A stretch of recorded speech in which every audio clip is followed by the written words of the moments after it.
Okay, I'm going to go ahead and kick us off. I am Kiki Powell, and I am the Senior Policy Director at Benefits Data Trust, which is a national nonprofit organization focusing on streamlining access across multiple benefits, including Medicaid, SNAP, and WIC.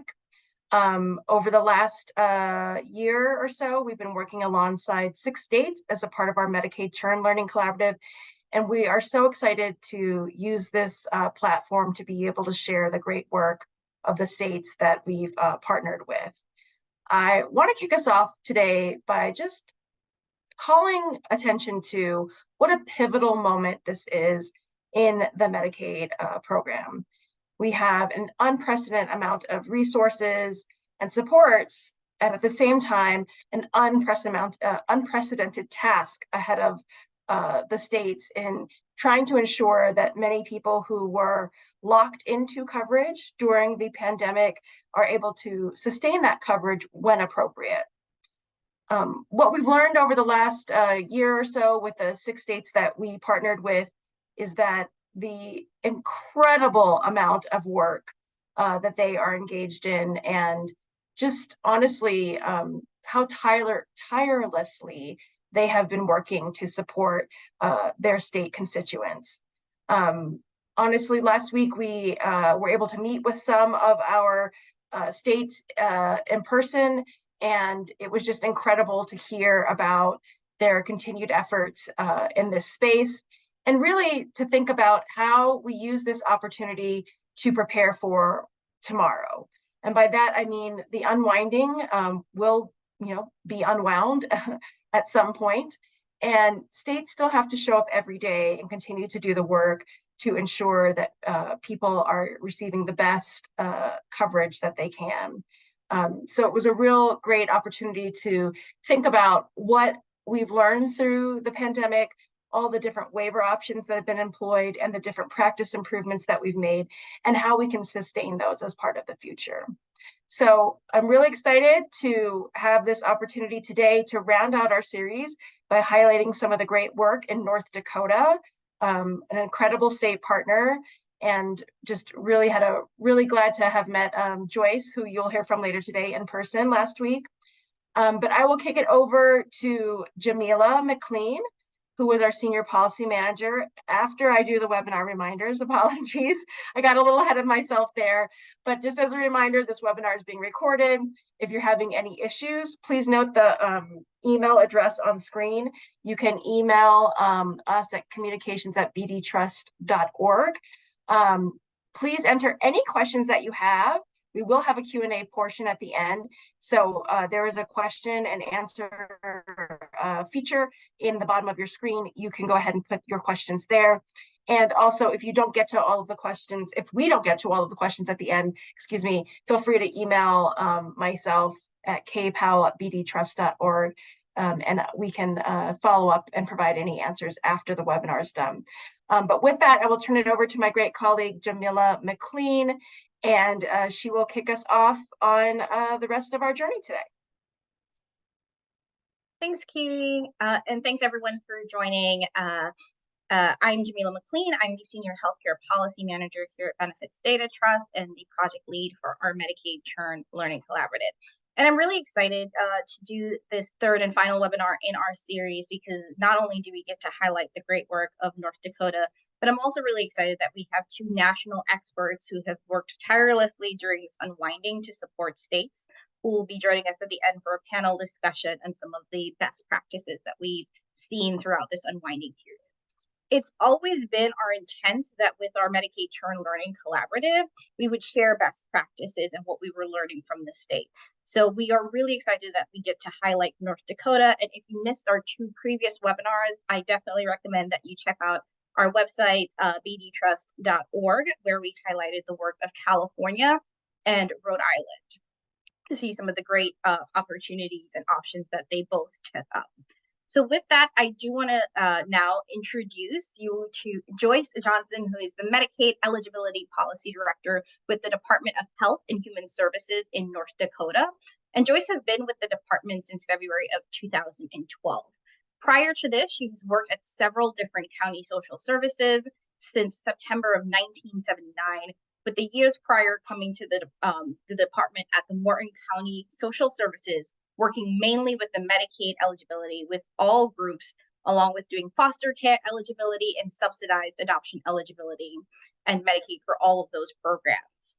Joyce lives in Mandan, North Dakota with 2 furry friends and has 2 adult sons. And in her free time, she likes to spend the summers in her yard planting and taking care of gardens.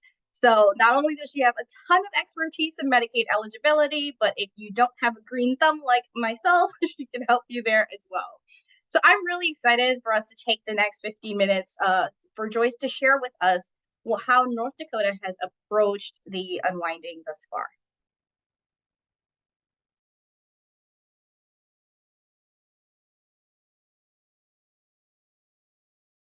Good afternoon, everybody. One of the things that North Dakota did was we hired a communications team to help us with our communications out to members. And part of what we did was we created this page, Stay Covered ND. On this page is below, on this website is a lot of information informing members, update your information. We have actually created like several toolkits in order to for our community partners, for our tribal members, for our schools. There's toolkits out there for the schools and everything in order for them to get information out to families throughout the school year. We've also, beyond this, we have also created a updated our self-service portal.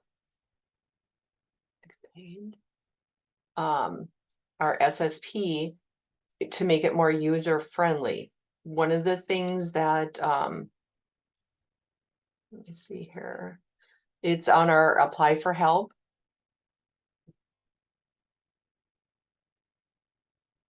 It's on our apply for help at .nd.gov page. It is it has where members have to create a login in order to access and apply for benefits. They can apply for any type of benefit here. We have Medicaid. We're an integrated eligibility system, so they can apply for all assistance programs through the apply for help webpage.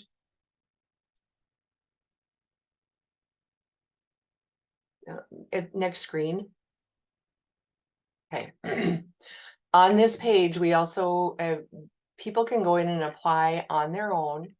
We also have a way for trusted partners. So if you have somebody that you want to help you apply for benefits, they can go in and they can help you apply for benefits as a trusted partner without having to log into somebody's account and accessing their information. There's a way to link your account. Once you get a case number, you can link your account so that you can go in, members can go in and they can view notices, they can complete their reviews, they can submit changes, they can submit documents as needed on this webpage. And as indicated, it is more user-friendly for cell phones, iPads, etc. Next page. Along with going live with the new self-service portal, we did that in January. In February, we also went live with eligibility redesign, where we created 4 regions throughout the state for eligibility workers. Within those regions, we created different separate eligibility groups to specialize in different things. Our first group was Medicaid only. We also had our second group, which handles the SNAP and Medicaid programs. Third group handles childcare assistance, low-income home energy assistance, SNAP and Medicaid. And our fourth group handles the TANF childcare, LIHEAP, SNAP, and Medicaid programs. In addition to these groups of individuals, we also created in 2020 a long-term care unit which handles the nursing home and our basic care program related to anything that needs like a level of care type assistance. And we also created a foster care sub-adopt unit who handles foster care eligibility, subsidized adoption eligibility, and then they have people in their unit that just do the Medicaid that goes along with that program, with those programs. Next screen, please. And I went over quite a bit of this already. And we also, along with the eligibility redesign, we now have a customer support center, which is like a statewide calling center. There's 2 tiers to that. Tier 1 is a contractor pool that they have hired through our vendor, Deloitte, who answers the bulk of most of the calls. And then they pass them off to tier 2 to help answer, which are current eligibility workers, to help answer any questions related to their eligibility. They're, along with that customer support center, they also have apply for help at nd.gov email address. So people can email in with questions, they can email in their documents, whatever. And then we have people on the call center that will go in and answer those emails and get back to individuals. We have actually 3 call centers that I report information to, that we report information to CMS, because we have the statewide call center. Our long-term care unit has a call center, and the eligibility policy unit has a call center. We have had a call center since about 2015, which is part of the Affordable Care Act. Next screen, please. Okay, part of our Stay Covered ND is that we want to make sure that members get their information updated with regard to their addresses, update any addresses if they move anywhere, complete their renewal forms. They can check, wanting them to check their mail. And some of the stuff that we did was, after a period of time, we have updated our envelopes that we send out with the review forms on, for those that we send out a review form, and indicated in there in red lettering that we needed some action taken on these, in the hopes that people would open them up, complete them, return them, so that we could continue to make sure that they are either eligible or not eligible, and get them the right information. Next slide, please. Some of the stuff that we have done in order to do that and keep people covered is we have started text messaging people and sending out emails to members. If we had sent them a renewal form and we have not received it, we are sending them out. We are sending a text message and emails out on the first and third Wednesdays of the month, just as a little nudge or reminder. It's like, hey, we sent you a review form. Can you get back, complete it, send it back to us. We're updating our website regularly with FAQs. We have radio ads, digital media, social media. We have posts out there in English, Somali, and Spanish. And of course, I mentioned earlier the toolkits that we have for community toolkits, tribal toolkits, stakeholder fact sheets. We have partnered with our MCOs to make sure that if they get any return mail, they are getting us the information back, so we can update information in the system so that they continue to get the mail that they need. We have also been sending out emails to members based on our legal department had requested that we send out something to members, letting them know that when their renewal is due, there's the potential, based on their income and assets, depending on which program they're under, that they may potentially not be eligible. And those individuals, those mailings that we're sending out, we are hitting that up against the NCOA and updating the addresses before we send out the mailings to those individuals from for the legal. Next screen, please.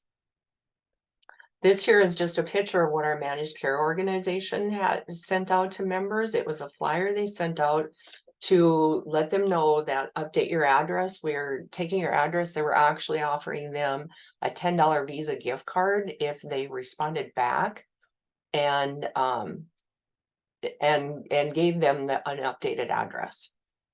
So that was one of the things that our MCO has been doing. Next screen, please. Okay, CMS had offered many flexibilities, and we did take up 9 of them. And one of them, of course, was partnering with our managed care plans and our PACE plans. We did renewals based on some financial findings from SNAP and TANF. And And we also took up the flexibility for eligibility for individuals with income at or below 100%. And if there was no data returned on an ex parte basis, we renewed Medicaid eligibility for individuals based on Title II. We are sending lists each month to our managed care plan of individuals that are going to have a review coming due, so that they are aware of them, that they can reach out to their members also and let them know.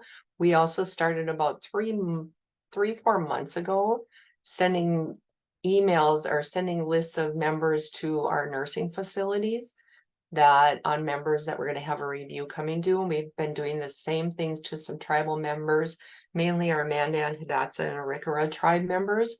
We've been sending them out a mailing each month on members that are having reviews coming due. And then of course I mentioned the stuff that for legal that we're hitting up against the NCOAs. We have not only were we doing our 90-day reconsideration period for our ACA individuals, we started that with our non-ACA individuals also. We took up that flexibility along with the renewals that we're doing up for the unwinding. We took up the waiver where we do not non-coop childs for not cooperating with child support. So we took up that waiver also, and working with other community organizations. Next screen, please. We actually started our 14-month renewal process in the month of April. We hit up against all of our resources that we have. So the first month that we had any closures was May 31st of 2023. We have created a public dashboard, and that's the link to the dashboard is listed here. Next slide, please. This here is actually a copy of our public facing dashboard. Next slide. With regard to our renewals, we actually did some updates to our renewals just to make it a little bit more clear, because we send out if we send out a form to individuals, we are actually updating.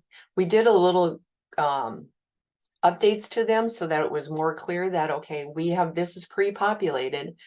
If this is not the correct information, update right in there and, cross out what's not right, put in the right information. And again, on our renewal form envelope, we put red action required. Hopefully that households would look at that.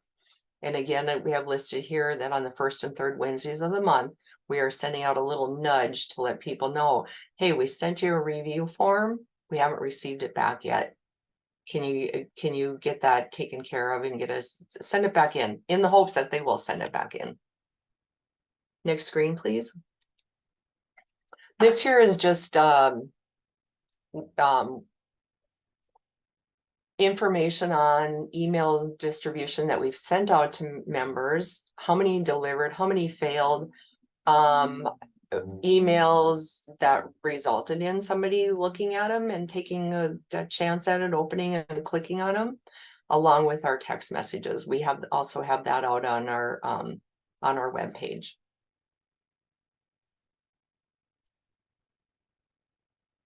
Any questions? Thanks, Joyce, and thanks for providing us with an overview of all the work that North Dakota has done thus far to address the unwinding. At this time, I'm really excited to introduce two of our national subject matter experts for a moderated panel discussion. Just as a reminder, folks, please feel free to put any questions into the Q&A function on Zoom. We did get a number of questions in the pre-registration form, and we'll get to as many of them as we can. But without further ado, I'm really excited to welcome Heather Howard, who is a professor at the practice at Princeton University School of Public and International Affairs, where she co-directs the Global Health Program. She is also the director of the State Health and Value Strategies Program, which is a Robert Wood Johnson Foundation funded program focused on assisting states with transforming their healthcare systems to be affordable, equitable, and innovative.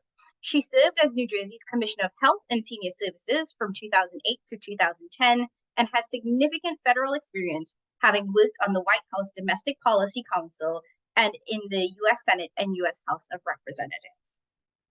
And alongside Heather, we also have Jennifer Wagner, who is the Director of Medicaid Eligibility and Enrollment for the Center on Budget and Policy Priorities, where she focuses on how policy, operations, and technology can improve the enrollment experience for clients and staff and ensure that more eligible individuals access needed supports. She also advances policies to increase coordination among public benefits programs, including SNAP, WIC, and TANF. Previously, she was an associate director with the Illinois Department of Human Services, where she was responsible for SNAP and TANF policy and oversaw local office operations statewide. Jennifer has played a major role in the modernization of policy, business processes, and technology in connection with the Affordable Care Act implementation in Illinois. So Jen, Heather, welcome. Thank you so much for joining us today for this conversation. And I want to kick things off with the first question, starting with you, Jen. You know, we are now several months into the unwinding. What are some of the key trends that you are seeing from states during this unwinding period?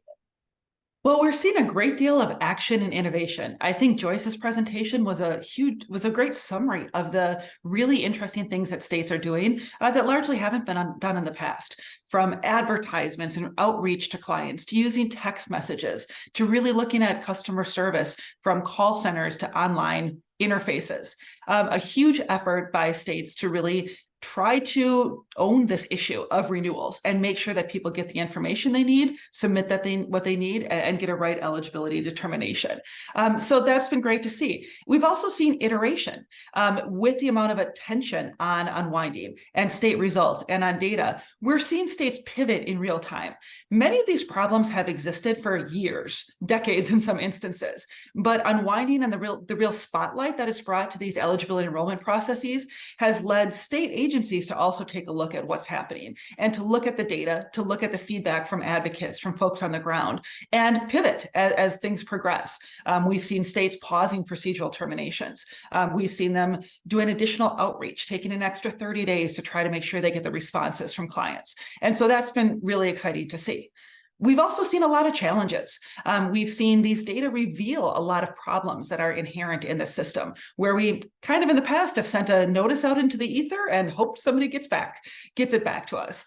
And we're also seeing exposure of longstanding problems. A lot of the things that have required mitigation strategies and E14s and things have actually been required by regulations for a decade, but they haven't really been scrutinized before. And so now with the attention of unwinding, CMS is paying more attention to some of these on the ground issues and working with states to, in the short run, put in mitigation strategies, but in the long run, hopefully fix these longstanding issues that need to be addressed so that we have a better eligibility enrollment system on the back end.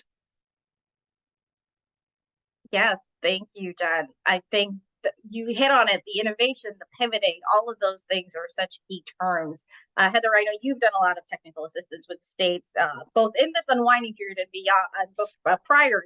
Love to hear your perspective on the trends that you're observing. Thanks, Jamila. And Jen, that was great. So I'm going to just supplement but start by saying, Joyce, that it was terrific to hear about all the great things that North Dakota's doing. And I really liked how KE started us with talking about this being a pivotal moment. I wrote that down, right? And I agree. States are working diligently to preserve coverage and to smooth those coverage transitions. And now they're really pivoting to thinking about how do we sustain this work, right? And how do we learn from this and do better going forward? I know all of us are doing that. And so a couple of themes that I would highlight are, one, this how do we communicate with enrollees and do better? And I think, Joyce, you did a great job lifting up some examples. Like we heard from you, I would lift up a couple that we've seen across the states. One, the use of chatbots has been really interesting to make it easier for enrollees to update their information and to access their accounts. The use of, you mentioned, I think you said red on your letters. What we've seen are states using colorful, because I think we have to acknowledge that there's not always trust with the community being served. And so whether it's, I think Texas used yellow envelopes, New Mexico's using turquoise envelopes, you're using red, that people don't always trust the mail they get. And so and especially when they have not been hearing from states now for a couple of years, right? So one, sort of new and creative modalities of outreach. The second is partnering with those trusted community organizations, and partnering, we've seen, can mean like grants, right? It's not just, hey, will you help us get the word out? It's like states giving these community partners money to do outreach, because they are often the trusted folks on the community level, who can reach people and have and people will know that they can trust what they're receiving. So actual, like Massachusetts, I would call out doing grants to community-based organizations. Then another theme is, even, as states are innovating and piloting all these different outreach methods, we know it's not always working, and that it's hard to reach enrollees. And how do we know that? Because, as Jen said, we're seeing high rates of procedural terminations, right? So we're not reaching people, and some of those people are people who should be maintaining their coverage and are losing it. And so they'd have to sort of, in parallel, improving these eligibility processes. And that's why improving passive renewal rates is so important. And we've seen, of course, that ex parte, many states were not doing it in the right way because of systems challenges, and they're improving those. And in the interim, as Jen said, pausing disenrollment because they were seeing those high numbers. And I think that's related to the next theme, which is taking up the flexibilities and strategies, leveraging those strategies that CMS has offered. And I think we're going to get into sort of what's next for those. But when CMS gives you flexibilities, how do you use those? And I know that can be hard because sometimes it deals with changing programming and it's not so easy, but we've seen many states taking up a number of these flexibilities, which is exciting. And the final thing I would highlight is how states have also been thinking about preserving coverage for medically fragile enrollees, or those that are at higher risk of losing coverage. So hearing about states, Michigan is one example, saying we're going to extend the renewal time for people who are in chemotherapy or in other high risk categories, right? So we're going to give you extra time. And New Jersey's doing particular dedicated outreach to people who with chronic illness. So how do we keeping everybody we can covered, but how do we target and focus outreach for people who are particularly vulnerable? Thank you. Those are such interesting strategies. And I think that there's so much to learn when we share about how states are approaching this, because this is new, the way in which the Medicaid program is being marketed and promoted. One thing that both you and Jen touched upon that I now want to circle back to Joyce is around the issue of ex parte renewals. And Joyce, you and I, in preparing for this session, we talked about how North Dakota had to pivot once identifying that ex parte renewals were being done at the household level, and how you all addressed the issue. So I'd love to give you a chance to talk through sort of identifying that and how you all have been going forward with working on the individual level for your ex parte reviews.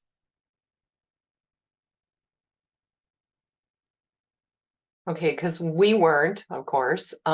We did go back, and we reinstated about 2,108 individuals for the months of May, June, and July. Those we actually reinstated. We created a notice to send out to them to let them know that we've reinstated them effective what date, and told them what they needed to do, that they needed to contact any medical that they had been to, let them know that they're back on Medicaid. And if they actually had gone to the marketplace, they need to let the marketplace know that they are now back on Medicaid. And if they happen to get private insurance in between there, that they needed to let us know that information also. August forward, we have been automatically on our reasonable compatibility, we've been automatically doing that by individual.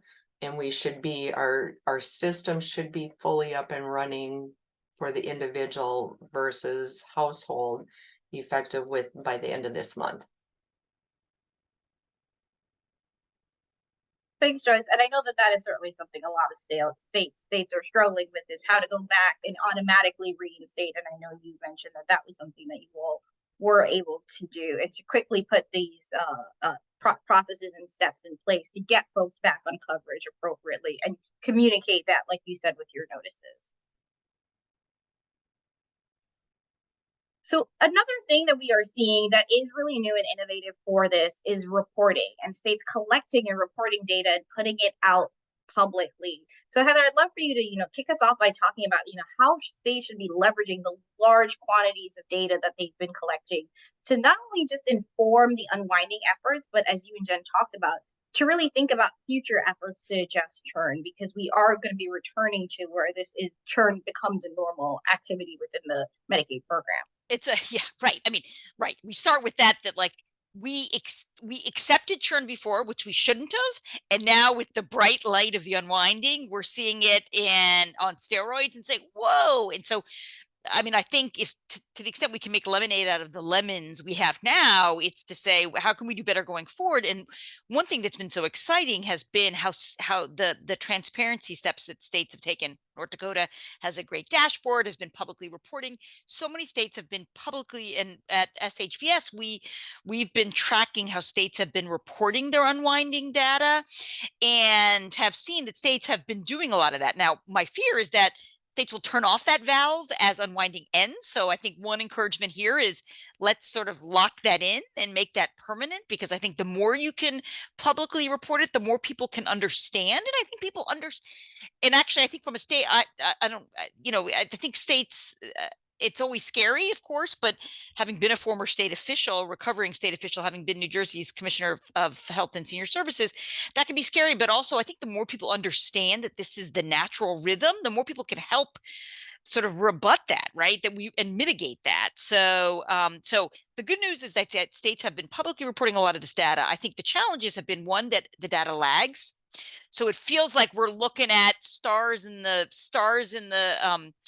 galaxy that are already dead, right? But they're like, we're seeing their light now. So we sort of you need to take the data with a grain of salt, but see where the trends are. You need to, I think, so that's one thing. Two, we need to continue reporting, I would argue, even after, right? That like we have these muscles now, we've developed them, let's keep flexing them. So that would be great, because then advocates can use that to say, geez, we didn't realize this, there was never a bright light shown on this, and now maybe we ought to fix some of these issues for going forward. So it's been both, I think, the good news story, but we need to maintain it. And I think, which key set us off with that is like, how do we maintain these gains? And this is a really sharp example. Yeah, I love that analogy of like the galaxy stars. You're right, because that is really interesting in terms of how the data gets reported. And I think that we're also seeing some level of consistency across states, which we haven't seen before in how the data is reported. So Jen, I'd love to also hear your perspective. Yeah, I definitely second both of those issues. The issue with the recency of the data, it's all about what your baseline is, okay? So let's look at the performance indicator data, where it used to be about a year later, we got vision of 1/4 of MAGI application processing timeliness. So if you do that as your baseline, we're doing great.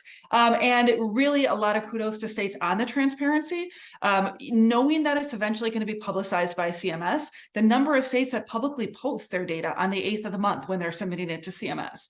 That's really impressive. The dashboards, like we saw in North Dakota, that have so much additional information. We've got call center data in states. We've got breakdowns by race and ethnicity, by regions. That is just such critical information that is not meant to be used to shame a state, but to collectively look at data. Identify, okay, if this region isn't doing as well as others, what's unique characteristics there, whether it's language access, whether it's internet access, whatever it might be, and how do we kind of make changes there. So the transparency is leading states to also look at their own data.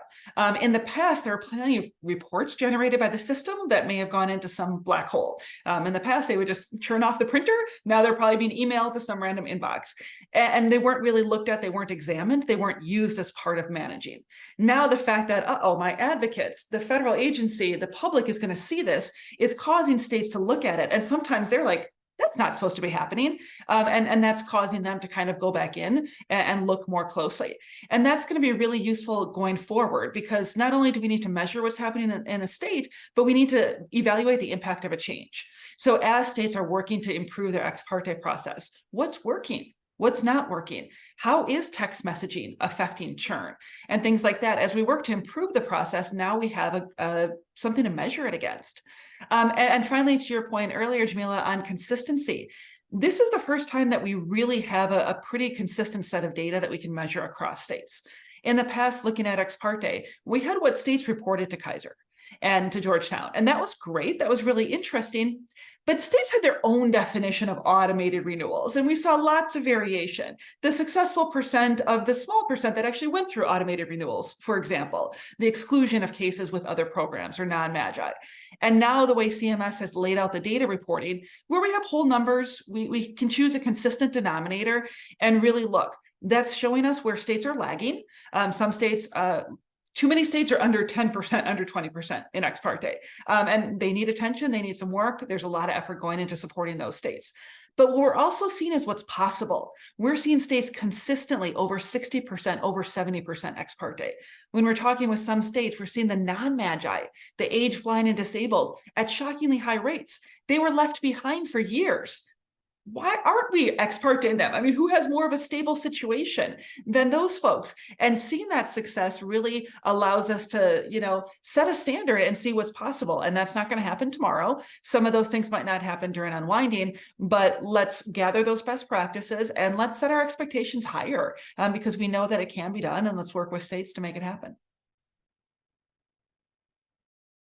That was so well put. And someone who loves the data, now we have like a wealth of data. We're almost buried in it. So what should we be doing to really analyze that? Jamila, can I jump in? Because Jen just said something interesting that triggered for me. Yesterday, a state Medicaid director told me that she meets with the advocates every other week, and they go over this data. And so there's no one's ever surprised. She said, are we doing as well as we would like? No, of course not. But we're working so hard, and there's so much more trust now because of that sharing of the data, and there's no surprises. So I think it's a great example. Thanks for jumping in on that, Heather. I think that's such a great point. And in the webinar that we did with California the last time, one of the things that we talked about really deeply there was the context behind the data and the importance of providing that and being available to answer some of those questions, because the data can be overwhelming and there are still some data gaps when it comes to what states are able to report. So being able to tell that story, I think, is great. And I really appreciate you sharing, how they're having those conversations, because they're able to answer some of the questions and make sure that others are interpreting it accurately. There are so many caveats to all of the data, and it's really important to not use them just kind of in isolation. So one of the key data points that we look at a lot is the backlogs, the number of renewals that were due in a month and unprocessed. Now, in some states, a backlog indicates a huge backlog in processing, that the caseworkers are overwhelmed and there are a lot of renewal forms that were returned and haven't been worked yet. First of all, that's an indication of operational difficulties, but it also affects the rest of the data, because if all those renewal forms are returned and not processed, when they are processed, that's going to affect the procedural termination rates. For example, the percentage renewed and the percentage terminated. Similarly, in other states, the backlog is because the state paused procedural terminations. They're holding those folks. And so that's a good backlog, maybe, because they're taking an extra 30 days to do an additional round of outreach. Now, the problem is with the existing data reporting, we don't know the outcome of those cases. And so if a bunch of them are later procedurally terminated, that they don't show up in the data in a way that we can really understand. And so I do feel like advocates, the media have done a pretty good job of not just taking a single number and running with it, but trying to understand things. And as more data comes out for the September, October months, after the whole individual versus household ex parte thing was implemented, I think we need to have an extra dose of understanding the context, because I think there's just going to be a little bit of chaos. As Joyce, as you explained what North Dakota has done to address that issue, that's going to have a huge impact on your data. And the more that we can understand around state nuance, and Heather and her colleagues have done such a great job of tracking that and getting that information out there so that we can see the good, the bad, the ugly, and just kind of understand what's happening across states and what the data actually mean. Yeah, and I want to actually pivot to one of the questions that we got in the chat that directly relates to this. Is that, Heather and Jen, you both talked about the fact that the data wasn't required before the pandemic, and currently it's not required post unwinding. And want to hear your perspective on if you think states will be required to continue to share this or continue to share it on their own, given that they've spent time building all of these dashboards. Well, I mean, I'll start, and Jen, I want to hear what you think, because that's a great question. Is that, part of the reason states are being required to report some of this data is because Congress gave them extra FMAP, gave them extra Medicaid match, which I'm sure states welcomed, but sort of Congress loves to give with one hand and take with the other. And so Congress said, if you're going to do this, you got to do this. And so those reporting requirements are going to go away. So I think that doesn't mean states can't do it voluntarily, right? And if you're a Medicaid director and you find that having frequent meetings and going over the data actually strengthens your relationship with advocates and helps, also, like, if you think about, I've heard Medicaid directors, they're sharing this data with their legislatures, right, who are like their board of directors, right, so that they understand more, and then it helps them, right, if they can go to a legislature and say, yeah, look at our processing time has gotten slower. This is why we are making a request to hire more eligibility workers, right? You can use that data. So, part of what we do when we track this data reporting and we propose best practices, that's one of the arguments we make to state officials, is that this can help you run your programs well. If the more transparent you are, the more you can help your legislature, your advocates understand why you may need more staff to do this and why you have this challenge. So that's why even if the requirements go away, you may still want to do it. Yeah, we agree. We think it's essential that it continue. I mean, one angle is Congress. If there's an opportunity to change that law and require the data reporting to continue, that'd be great. There's another angle of CMS. Some of the data, the operational data that they're releasing, is stuff that they've been collecting for years under the performance indicator data set. And so we really hope that transparency continues. And if necessary, some expansion of the PI data to encompass some of the critical data reporting that's come out now. Because having that publicized, having that available, as we talked about, consistently across states is really essential going forward. But we have also heard from states that they're not going to take down the dashboard after June of next year or whenever their unwinding period might end. They see value in it themselves. They see value in these conversations with the public, with the advocates, and want to keep it going. And I think there are strong arguments to push a state to do that, because a lot of the limitations in data reporting is getting it set up, is getting those specifications programmed and getting the report formatted and all of that. The states have done the legwork that is in the system. You'd actually have to put work in to stop it from being generated, even if you can generate it, not publicize it. But it's really important that they continue those conversations and transparencies and continue to really measure again the impact of changes over time and how people are doing. And it's pivotal to it's critical to their own management. I mean, churn is bad for clients, okay? Gaps in coverage, uncovered bills, all those terrible things, but it's horrific for agencies as well. It takes so much more time to process a new application and field those phone calls. So these aren't, exclusively keep people on as long as possible forever, no matter what. These data really do reflect on the overall operations and nothing more than ex parte. I mean, that's a great way to alleviate workload for agencies and redirect that effort towards more complex cases that might need more caseworker attention and more of a personal touch. Thank you. Thank you both for sharing that. I think you highlight really great points about, one, the importance of this data for sort of outside stakeholders like advocates, but really how states themselves can be leveraging it to support, the need for additional staff, because we have heard consistently that staff shortages are a problem. And this is a great way to advocate for why additional resources are needed to support the program.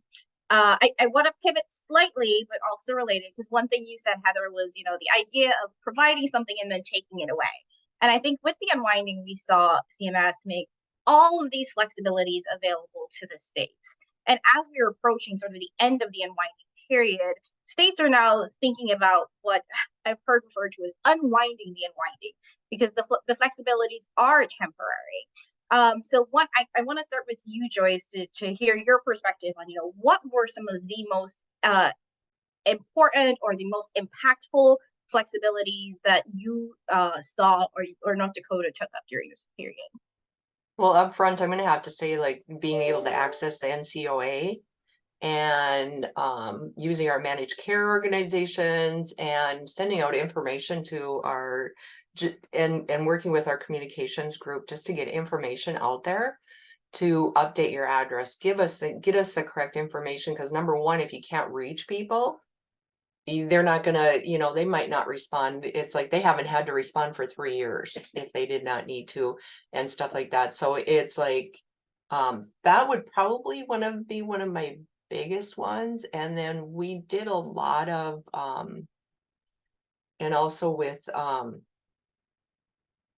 that we tried to align where we could our renewal periods with SNAP and TANF benefits and stuff like that so that they didn't have to do a renewal this month and then a renewal that month, that kind of thing. So those are some of the flexibilities that we really encompassed. Thank you. And now, Heather and Jen, I'd love to hear from you all your perspective. And as states are approaching this unwinding of the unwinding, how can they prepare for these flexibilities to essentially possibly all go away? Well, some of our favorites that we've seen the greatest impact from have been the ex parte, when there's no hit in the income or data or asset data source, allowing the ex parte to continue. And we think that there's some opportunity to really make the case to CMS around the impact that has had. There's not a regulatory obstacle necessarily. I think there's a way to kind of overcome that because these data sources are becoming very comprehensive. And we should say if there's no hit, that's an indication of no income from these data sources, not the absence of information. We know a number of people don't have countable income, and we should be able to rely on these data sources comprehensively. So that's one where we see a lot of potential, as well as using SNAP and TANF information for the Medicaid renewal. There's so much potential there. There's so much confusion. We have a lot of states that are integrated that are leveraging that waiver. And there's so much potential for them to use that information from SNAP or TANF without the waiver.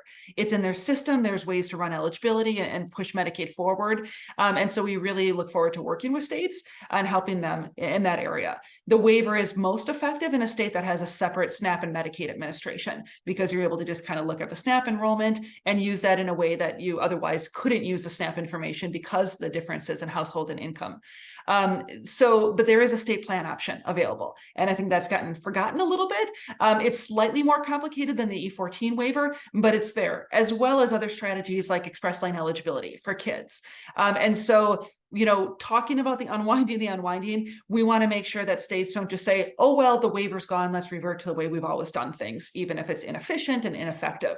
We want to really get creative and leverage the creativity of the states. If you look at I want to say it was March of last year, 2 years ago, What is Time? The original letter from CMS outlining possible E14 waivers. What were there, 5, 7? I don't even know. But now they're like 27. And a lot of that is driven by states, of states expressing their needs, coming up with creative solutions, and CMS being really responsive and trying to do everything they can to support states and to make this as smooth as possible to keep eligible people on. So I think if we collectively enter this next stage with that creativity, that dedication to that shared goal, then we can kind of find a way to continue a lot of the best practices that have come about during unwinding. I agree with all those. I mean, I think stepping back, the way we've been thinking about it is which of these, how do we permanentize, for lack of a better word, these flexibilities, right? And in fact, we've been surveying states on which of these strategies do you like, have you liked the most or found the most useful, and which would you like to keep? And then how can we all collectively say to CMS, can you make some of these permanent, right? And in fact, one thing we've heard from states is that there are some strategies that there are additional strategies that they would have taken up if they knew they would be permanent, right? Because the work going through to do something, to adopt the strategy, to program in the strategy, and then to know you're going to have to unwind that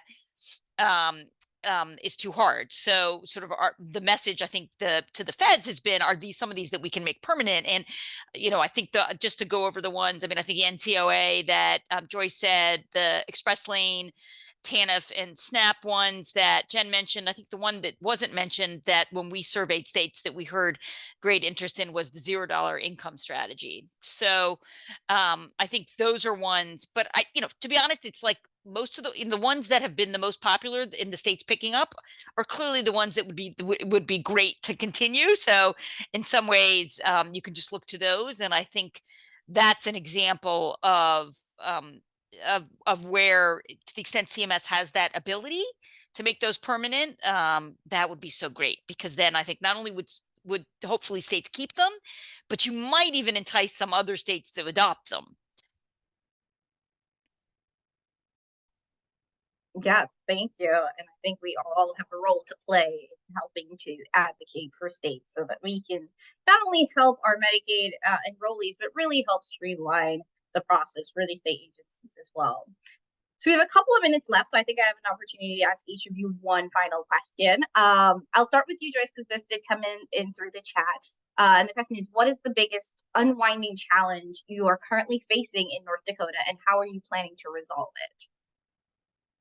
One of the things is that North Dakota has a lot of self-employment with farmers, ranchers. We have those type of communities, but we don't tap into the IRS data to pull down that information. And that would be one of the things that I would like to see, that we will be more than likely working on, getting that flexibility in so that we did not have to be contacting people for self-employment paperwork and so forth. And we could just tap into the IRS, pull those in, automatically continue to do what we're doing now, and ongoing eligibility. That's one of the things that we also tapped into with the unwinding, more automation of our ex parte and reasonable compatibility. We are doing a lot of automation with keeping people on and going forward with that. So that's one of the things that I would like to see that we'll be working on. Awesome. And Heather, I'll start with you, and Jen, I have the same question for you both. And that is, this unwinding has been a pretty much all hands on deck process where we've seen the state's agencies do their part, advocates, MCOs, everyone's had their hand in the pie, and everyone has had some sort of ownership in really vested interest in protecting coverage for others. You know, how can we continue to have this sort of cohesive support beyond the unwinding process so that we can continue to protect coverage and help folks transition where necessary? So, I mean, that's a great way to sort of wrap and think about how do we capture this and maintain it. Now, that's hard. That's scary to state officials, right? Because it feels like you're running a marathon at a sprint pace, right? And I'm telling you, oh, go do another 26 miles at that pace, right? But I think the point is that you're building these muscles, and how do you continue to flex them, right? And so you've built these new partnerships. If you're a Medicaid director who's now meeting regularly with advocates to discuss the data and finding that's building this trust, you have new relationships out in communities you're serving that you didn't have before. You're thinking about the continuum of coverage, right? So we know not everybody who you're redetermining is going to be eligible for Medicaid, and how do we help them get over to marketplace coverage if that's where they're going? We're seeing higher rates of transfers, but still far too low people finding marketplace coverage, right? So all of those, it's like, how do we maintain those relationships but take a breath, because people have been working so hard and working so diligently. But I think that thinking about this as a long term, this was the unwinding, a discrete event that ended and we go back to business as usual. Instead, it's thinking about, this is the new way of doing business, where we're thinking, the final thing I would put a pin into is thinking about families differently. I think the ex parte problem reminded us that we were thinking about families as this unit of, and we were, as one unit and not the different eligibility levels. And that was part of what cause some of those challenges with not doing the individual level ex parte. So thinking about families differently, and that means particular, so that we're mitigating the kids' coverage losses that I think have been concerning to everybody, right? So there's no magic wand on this, Jamila, but I think the amazing work you've done, but in thinking about this new paradigm of coverage and doing better going forward, and not accepting and not being willing to accept going back to those old ways of doing business that we accepted before. Yeah, and I would just, second that and add that we just have to keep at it. I mean, unwinding is not a unique set of events. It's not a unique pandemic related program. It's the on the ground notices and the systems and the communication with clients that have always been present and are always going to be present in Medicaid. And so how the problems of unwinding and the solution states have come up with will not die with unwinding. They will not go away. They will continue to be relevant in the future. And we need to, in real time, learn these lessons and implement them. And that's what's been happening with states, with advocates like BDT, with the work that you've been doing, Heather, of learning from them, so that it's not, going back to your earlier analogy that I'll probably butcher, but like, so that we're not a dying star, that 10 years later, researchers are looking at us, the light from us, and trying to figure out what actually happened. Like, this is the continuing challenges and solutions going forward. So we just need to keep at it. And we need to recognize that some things aren't going to be solved immediately. Some things aren't going to be fixed during unwinding. So, it's really a two-track strategy. We need to minimize the harm to eligible people during unwinding and do everything we can to fix the problems as they arise. But we also need to plot out that strategy and that IT runway that goes into 2024, into 2025, those compliance plans that CMS is working on with states. We need to put a lot of effort and attention into that to make sure that even if things aren't fixed in December or January, that eventually they are fixed and we are left with a better system. And I really like what you said, Heather. We need to not accept what's been happening in the past. Even now, looking at the wait times that people are experiencing, looking at the application processing delays, looking at pregnant people having to wait till their second trimester to get coverage. These things that have happened so often in the past, we need to collectively say, this isn't okay, this isn't acceptable, there are solutions, let's get them implemented and provide the appropriate level of customer service to these individuals. That was so perfectly said among all of you. And it is so reassuring and heartwarming to see the amount of passion that has gone into addressing this unwinding and really looking towards building something better. So, building a better Medicaid program that works not only for clients, but for states and for all. And I think that I love doing these types of webinars because it is an opportunity to celebrate the innovation and the ability to create something new and pivot, but then also charge ahead and think about what the next steps are. So we are almost at time. So I want to take a moment to thank our panelists, Joyce, Heather, Jennifer. Your expertise in this Medicaid world, in this Medicaid space, is unparalleled. We know that this is hard. We know that this is not easy, but I do want to thank you all for, sharing all of your learnings, helping others as they are also navigating this unwinding. We look forward to having more conversations about this in the future. And thank you again to all of the folks that joined us for this webinar today. It will be available on our website at a later date. So if you have any questions, you can email us or check out our website. Thank you all, and please have a great rest of your afternoon.